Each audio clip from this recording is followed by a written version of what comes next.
जय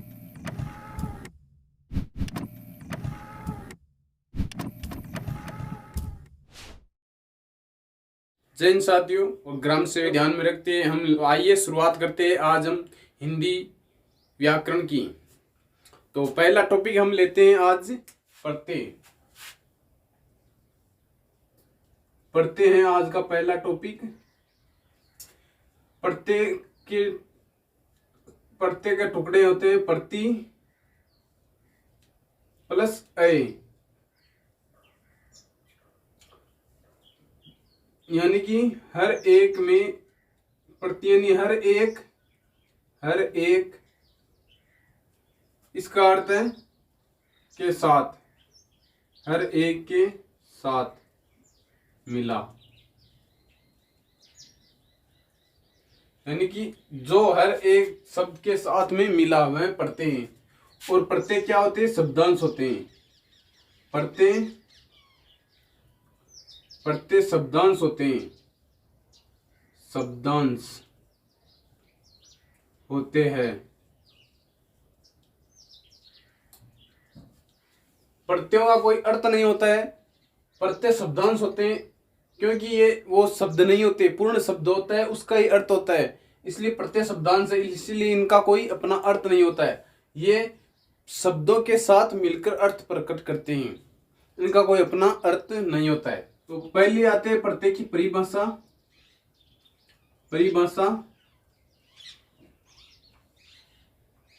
जो शब्दांश शब्दों के अंत में जुड़कर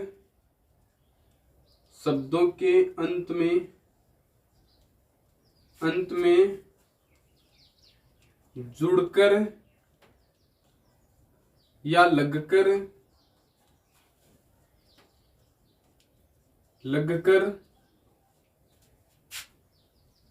अर्थ प्रकट करते हैं, अर्थ में परिवर्तन कर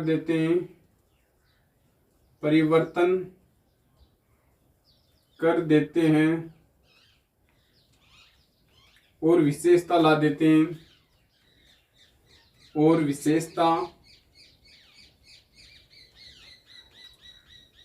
देते हैं, प्रत्यय कहलाते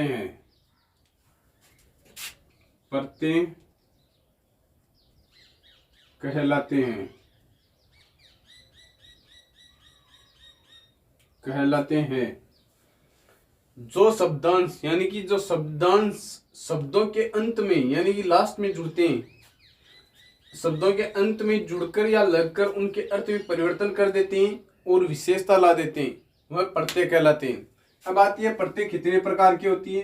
तो प्रत्यय दो प्रकार के होते हैं। दो प्रकार के होते हैं। पहला है कृत प्रत्यय।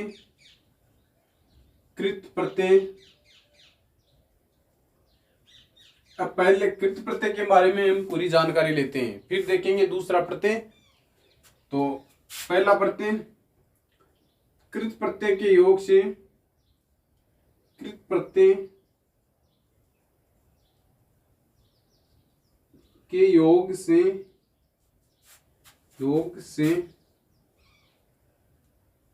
बने शब्द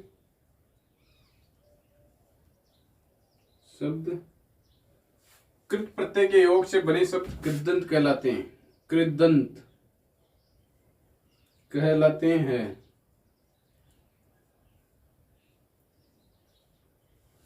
अब बात करते हैं कृदंत कौन से होते हैं? तो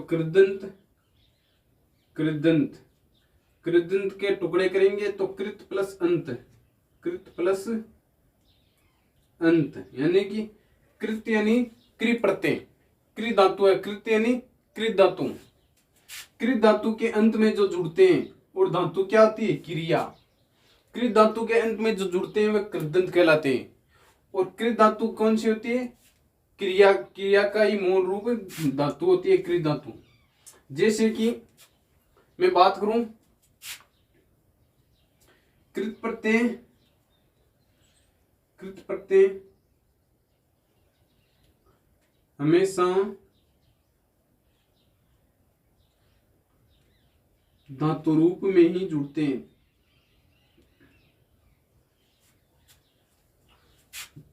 धातु रूप में जुड़ते हैं।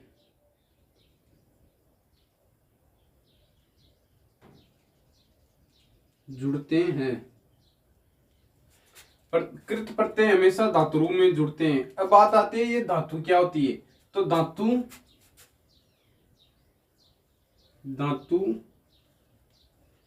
क्रिया का ही मूल रूप है। क्रिया का ही मूल रूप धातु होती है। धातु होती है। क्रिया का ही मूल रूप धातु होती है। अब ये धातु और क्रिया में क्या अंतर होता है। तो ये देखिए कि ये तो है धातु, मैं लिख देता हूं धातु, जैसे कि गिर, ऊट, चल, भाग, ये तो है, जैसे ये तो है धातु रूप। अब मैं बात करूं क्रिया रूप। क्रिया तो इन्हीं धातु रूप के अंत में ना प्रत्यय जोड़ दे तो क्रिया बन जाती है। जैसे गिर है, इसमें ना जोड़ देंगे ना प्रत्यय तो गिरना। उठना, चलना, भागना, ये सब क्रिया है।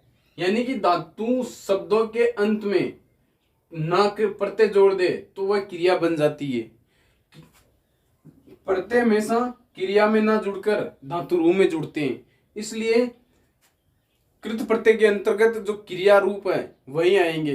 किसी भी शब्द में पता लगाना हो कि वो क्रिया है या संज्ञा शब्द है तो उसमें ना जोड़कर देख ले। अगर क्रिया बनती है तो वह कृत प्रत्यय लग जाएगा और कृत प्रत्यय का भाग होगा, शब्द होगा।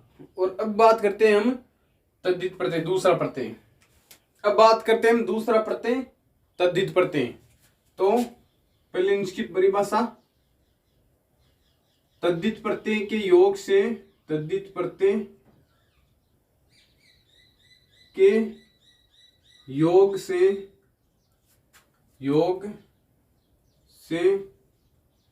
बने शब्द तद्धितांत कहलाते हैं। तद्धितांत कहलाते हैं। तद्धित प्रत्ययों के योग से बने शब्द तद्धितांत कहलाते हैं। अब तद्धितांत का तद्धित प्लस अंत, तद्धितांत, तद्धित प्लस अंत, दीर्घ स्वर संधि है इसमें। तद्धित शब्दों के अंत में जुड़ने वाले। और ये प्रत्यय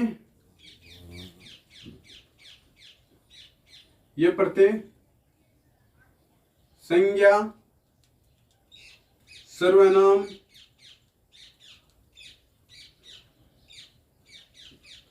विशेषण शब्दों के अंत में जुड़ते हैं। विशेषण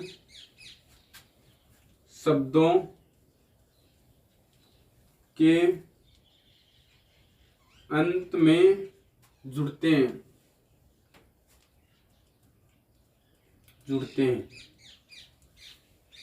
तद्धित प्रत्यय हमेशा संज्ञा, सर्वनाम और विशेषण शब्दों के अंत में जुड़ते हैं, जबकि कृत प्रत्यय हमने पढ़ा वो क्रिया शब्दों के अंत में जुड़ते हैं और क्रिया के मूल रूप यानी धातु शब्दों में जुड़ते हैं।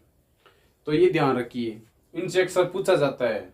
तो हम जिस शब्द में देखते हैं वो क्रिया या सर्वनाम विशेषण शब्द है तो तद्धित प्रत्यय में होगा। अब बात करते हैं प्रत्ययों के कुछ नियम है उनके बारे में। तो पहला नियम, प्रत्यय किस प्रकार का है,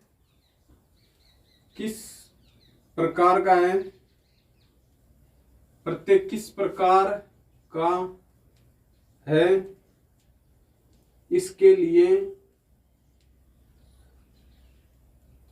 शब्द में ना जोड़कर देख ले,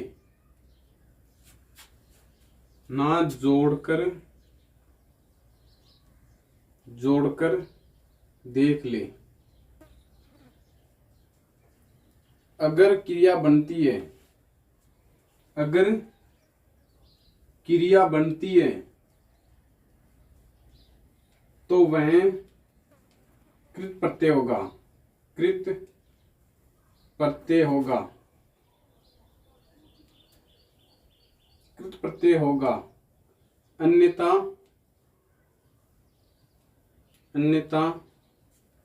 तद्धित प्रत्यय होगा, तद्धित प्रत्यय होगा।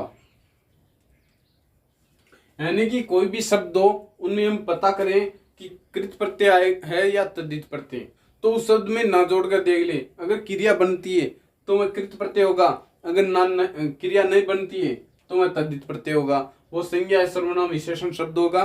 तो उसमें जैसे मैं कहूँ बड़ा आदमी, तो बड़ा में जोड़ना है कोई भी प्रत्यय, तो बड़ा आदमी, तो बड़ा यानी विशेषता है, विशेषण शब्द है, तो बड़पन, पन जोड़ेंगे तो वो तद्धित प्रत्यय होगा। इस प्रकार।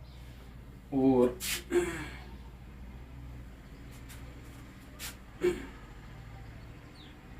प्रत्ययों का कोई स्वतंत्र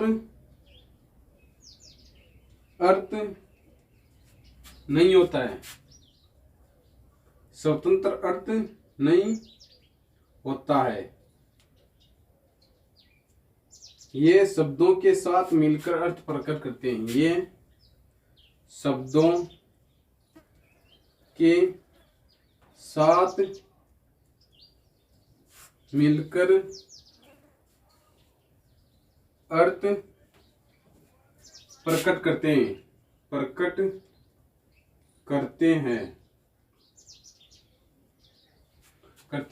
कोई भी प्रत्यय, जैसे मैं लिखूं ता प्रत्यय, तो इसका कोई अर्थ है। मैं लिखूं ये प्रत्यय, तो इसका कोई अर्थ है।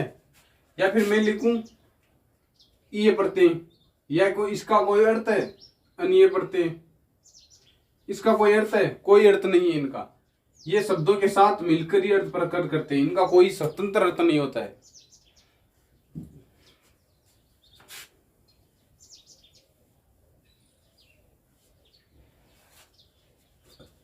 अब तीसरा रूल्स कि प्रत्यय एक ही शब्द में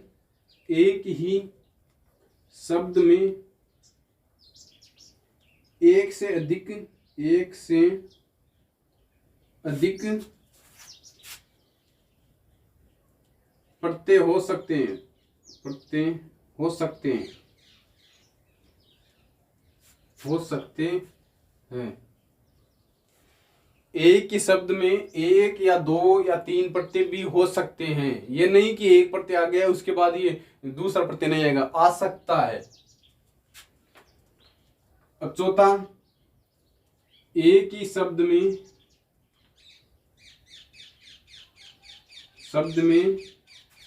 उपसर्ग और प्रत्यय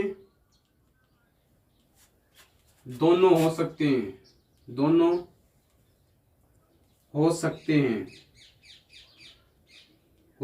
हैं। अब एक ही शब्द में प्रत्यय भी हो सकता है और उपसर्ग भी हो सकता है। ये जरूरी नहीं कि प्रत्यय आ गया तो उपसर्ग नहीं हो सकता है। जैसे मैं लिखूं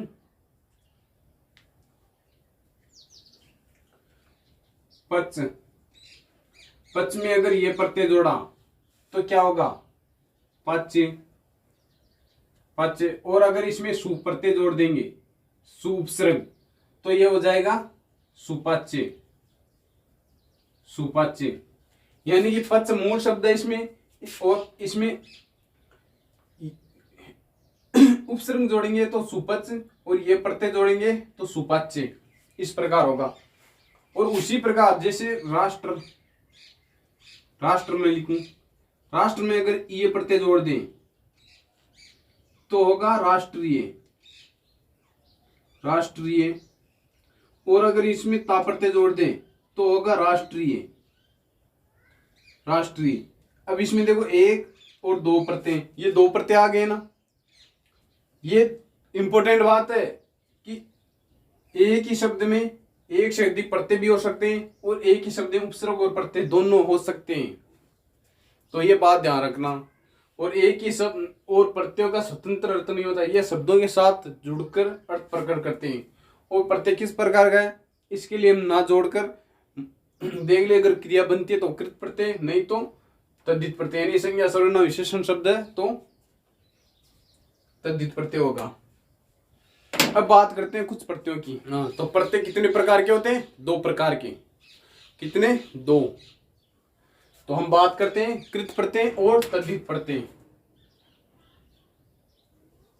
कृत प्रत्यय में हम जोड़ते हैं पहला, यानी कि अन्य प्रत्यय लेते हैं। जैसे हम किसी भी शब्द में अन्य प्रत्यय जोड़ते हैं और इसमें लेते हैं हम ये प्रत्यय, तो अन्य प्रत्यय जोड़ते हैं जैसे पूज्य, पठ, मानिए ये शब्द है और इसमें जोड़ते हैं हम भारत, नगर, जात, पूज्य, ये मूल शब्द है, इसमें हम अन्य प्रत्यय जोड़ते हैं तो क्या बनेगा? अब देखिए ये कृत प्रत्यय या तद्धित प्रत्यय, इसका पता हम कैसे लगाए? पूज्य, पूज में ना जोड़ते तो पूजना, यानी कि क्रिया क्रिया शब्द हो गया। उसी प्रकार पठ, पठ यानी पढ़ना होता है, ये धातु है, संस्कृत में धातु बोलते हैं इसको, पठ धातु, लंग लकार वर्तमान काल में लिखी, पढ़ा होगा आपने स्कूलों में। तो उसी प्रकार ये पठ धातु है, इसमें ना जोड़ते तो पढ़ना, पढ़ना होगा, तो ये क्रिया है। इस ये तद्धित प्रत्यय में नहीं कृत प्रत्यय में आएगा, जैसे पूजनीय, पठनीय हो गया। और अब जोड़ते हैं हम ये प्रत्यय भारत में। अब भारत में देखो हम ना जोड़े तो भारत ना, कोई क्रिया नहीं बनी, नगर ना, कोई क्रिया नहीं बनी, जात ना, कोई क्रिया नहीं बनी, यानी कि ये तद्धित प्रत्यय संज्ञा सर्वनाम और विशेषण शब्दों से है। जैसे भारत एक संज्ञा शब्द है, नगर एक संज्ञा शब्द है, जात एक भाववाचक संज्ञा शब्द है, स्थान का नाम है,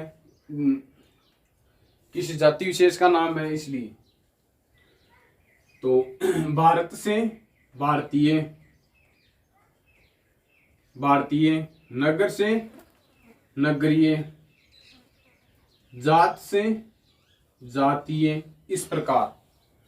और अब जोड़ते हैं हम ई प्रत्यय लेते हैं, बड़ा ई, जैसे ही, और ये प्रत्यय जैसे हंस,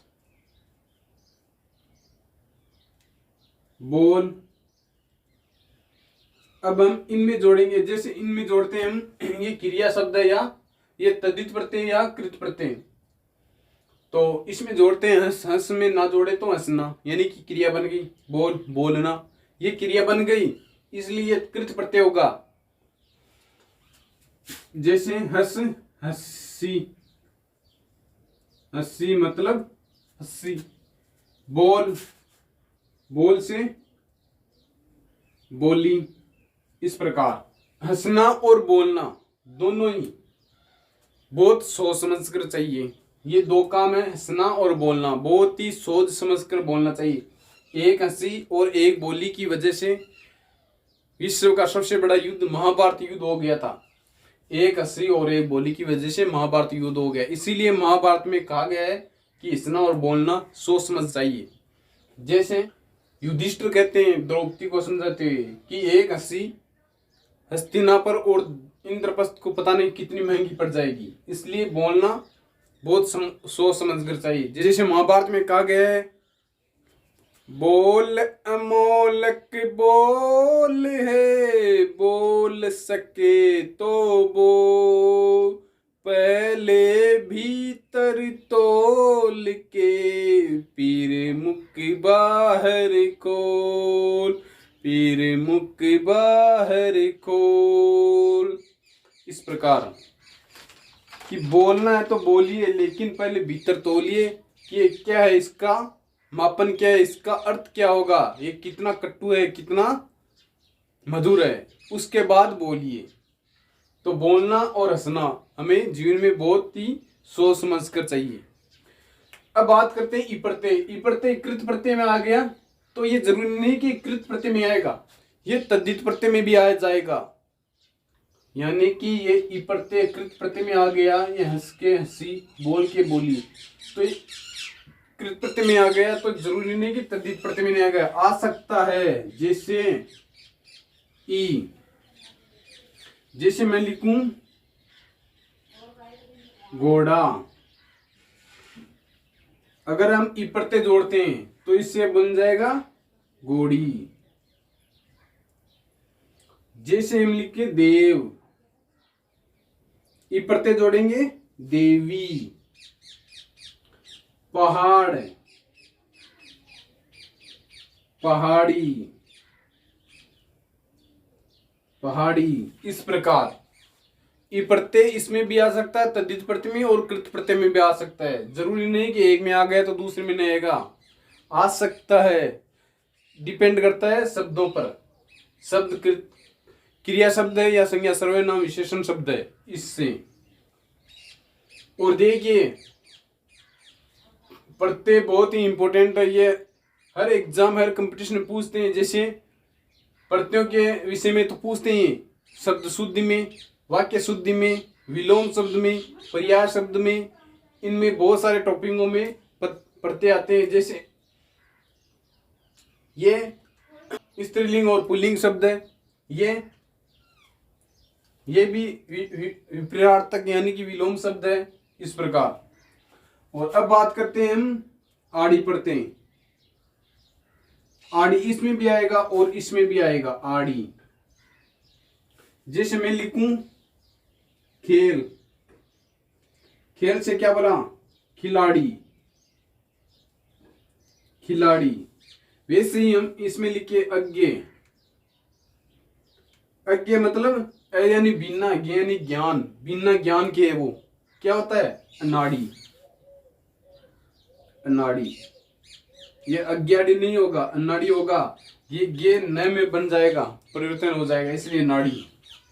उसी प्रकार जैसे एरा प्रत्यय, एरा इसमें भी आएगा और इसमें भी आएगा, ये दोनों में आएगा एरा प्रत्यय। जैसे लूट, बस, तो इसमें लूट से अगर ना जोड़ेंगे तो क्रिया बन जाएगी, तो इसमें लूट में एरा जोड़ते हैं तो लुटेरा। वैसे बस में बसेरा, और इसमें एरा जोड़ते हैं। जैसे घास शब्द है, घास एक संज्ञावाची शब्द है, उसमें जोड़ते हैं एरा तो घसेरा, घसेरा। वैसे ही हम जोड़ते हैं घन, घन यानी बादल, इसमें जोड़ते हैं एरा तो घनेरा, घनेरा। याद रखना ये RAS में आया हुआ सवाल है, RAS सिविल सर्विस में आया हुआ सवाल है, घनेरा, वो भी मेंस एग्जाम में। तो इस प्रकार है, जरूरी नहीं है कि ये प्रत्यय इसमें आ गया तो तद्धित में नहीं आ सकता है। इस प्रकार आपको कॉन्सेप्ट क्लियर होना चाहिए, रटना नहीं है, कॉन्सेप्ट क्लियर होना नहीं, समझना चाहिए। अब इसमें जोड़ते हैं अक प्रत्यय, अक। जैसे बैठ, चल, उठ आदि। जैसे इसमें अक जोड़ेंगे तो बैठक, चल में जोड़ेंगे तो चालक, और ऊठ में जोड़ेंगे तो उठक। इस प्रकार सेम उसी तरह जोड़ते हैं हम इसमें कोई दूसरा प्रत्यय, जैसे आलू, आलू। जैसे दया, दयालु, ईर्ष्या, ईर्ष्यालु, ईर्ष्यालु। ये आलू इसमें भी आएगा, जैसे आलू, जैसे झगड़, झगड़, झगड़ से झगड़ में ना जोड़ देंगे तो झगड़ना होगा, यानी क्रिया बनेगी, तो इसमें ये कृत प्रत्यय में आएगा, जैसे झगड़ालू, इस प्रकार आएगा, ध्यान रखना, ये बहुत इंपॉर्टेंट है। इनमें जोड़ते हैं नमक, जैसे नमकीन, नमकीन। आऊ प्रत्यय, आऊ, जिसमें इसे चल, टिक,